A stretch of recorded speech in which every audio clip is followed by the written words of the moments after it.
Hiring an artist, otherwise known as commissioning an artist, is something that few of us will do in this lifetime, and this makes the whole process feel more mysterious. While there is a normal for this process, there are variations on the norm. My own commission process typically goes through 3 stages. Number 1, inquiry. Number 2, contract, payment plan, and beginning the painting. Number 3 would be painting completion, review, shipping, and final payment. Super important thing to note though before we go any further, I am an oil painter. Oil paint takes a long time to dry compared to watercolor or acrylics. This means that once that painting is complete, it may be another 3 weeks before it's even ready to ship. Keeping in mind that it's not uncommon for a commission to take up to 3 months, sometimes more, to complete, depending on the complexity of the subject. Can it be done in a shorter time frame? Yes, but ideally we have that 3-month window to work in. With that out of the way, let's continue on with the 3 stages of a commission. Stage 1, inquiry. Let's say a client reaches out to me with an idea they have, and we begin a consultation. This consultation may take place over video call, phone call, text, email. There's no time limit on this consultation. The goal is to establish whether I'm the right artist for the client's needs. I don't force this process. I have no desire to sell a client on a commission. It has to be a good fit for both of us. Here's some topics that typically come up during the consultation period. Photo reference, budget, time frame, pose, setting, mood, and finally advertisement. Perhaps though the most important consideration is reference. What kind of photo reference will I be working from? Wherever possible, I prefer to take the reference. But it is possible for me to provide some simple at-home instructions for the client so that they can take their own photo reference. The only supplies they would need would be their cell phone or a similar such camera and some natural indirect light. Sometimes though, it's not possible to get photos fit to paint from. For example, what if the subject is no longer living? In this case, I would need to see as many photos as possible of the loved one to see if I am capable of creating a compelling portrait from any of those images that are available. Important to note, sometimes a client will have a photo in mind that they'd really like me to work from, but artistically speaking, as a painter, it may not be possible for me to work from those images. Here are some examples where this might come up. The lighting is coming from too many directions, or it's flat. There's just no variation. There's a strange color cast, orange or blue or violet. The image is just too small, and when blown up it would lack detail. The image is too visually busy, a lot of patterns and mixed light. The pose is kind of awkward and uncomfortable looking.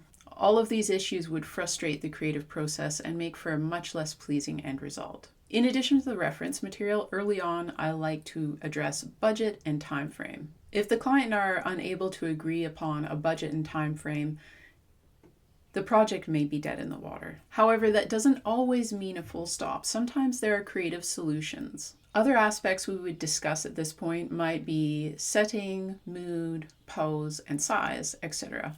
At this stage, I also like to have as much information as I can about the subject matter, descriptions of their character or what they meant to the people around them. This will help me determine whether I'm the best person to capture this portrait. At this juncture as well, I like to have the conversation about advertisement. Would it be okay for me to share this commission when it's complete with the world on social media, YouTube videos, on my website? Would the client be comfortable with any or all of these? The thing is, sometimes people come to me and they want a commission for a portrait and it's on a very sensitive subject matter, and sometimes they don't wish to share that with the wider world. I would obviously prefer to share the portraits because, well, this is how I communicate and express to the world. It's also how I find new clients. However, I do want to respect the wishes of my client and have full transparency there. Arriving at stage 2 means we have agreed upon a rough outline of what that portrait should look like. And we've agreed upon a budget and time frame. Now we will sign a contract, make the first payment, and begin a painting. It's now time to sign the contract. In the signing of the contract, we will describe things like the subject matter, the size of the painting, the budget, the time frame in which it's to be completed, and a rough date of shipping. Once the client has signed, they will send the first of 2 payments. I like to divide the value of the commission into 2 equal payments, with the first payment being made at signing the contract and the final payment being made after the painting has safely arrived at the client's home.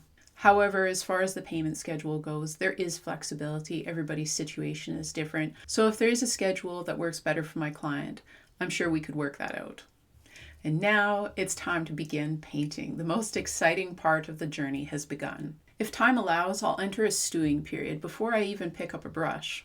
Stewing means I sit with the images the client has given me and the information they've fed to me about the subject matter, and I just let them bubble and percolate and see what comes up. This is a really important part of the creative process that I'd prefer not to skip over. As weird as this process sounds, I do find that it makes for a stronger portrait overall. I may even go to the client and ask for more stories about the subject matter. I may hoard all the images they've given me and pore over them, getting to know the subject matter's face from various angles and different expressions. There is more to a portrait than simply capturing a likeness. There is a feeling of character and perhaps a little magic too. After some time stewing, I'll finally pick up my brush and get to painting. We've almost reached the finish line. We're at stage 3 and the client's painting is complete. Or is it? Once I've got the painting to a place that I'm happy with, I'll send it to the client for a quick review. I like to leave enough time between this stage and shipping, so say 4 to 6 weeks, for any small revisions that may need to be made. Sometimes the client wants to adjust a few things, and the painting still needs to be dried, fully cured before I can send it away, of course. Major changes will not be possible at this juncture without renegotiating terms. However, small adjustments at this stage are very reasonable. And now our magnificent portrait is complete. Our client has seen the painting, seen the revisions, it's dry, it's ready to go. I'm going to refer back to the shipping that we agreed upon in stage 2 in the contract and prepare this painting to be packed up and sent away to our happy client. And so that is my commission process. But there are variations on this process that you might like to know about while you're out there shopping around for an artist to commission for your portrait. Some people have a flat rate that's based on size of canvas. Some people require full payment up front, where others want no payment until the painting is completed. Some people can and will paint from any reference material that you have. Some people have quick turnaround times. Some artists will include multiple sketches for you to choose from before they even begin the portrait. You might notice that some artists who you admire offer commissions and some don't. But even if they don't advertise that they do, it's totally polite and okay to just go ahead and ask them if they will. Sometimes artists wouldn't even think of offering commissions, and your inquiry might help spark a new creative avenue that they hadn't ever entertained before. If you find an artist you admire, whether it's me or someone else, I hope that this video helps you begin the conversation with greater confidence, that you're left feeling more informed, and that this whole art commission thing is less of a mystery. Thank you for sharing your time with me.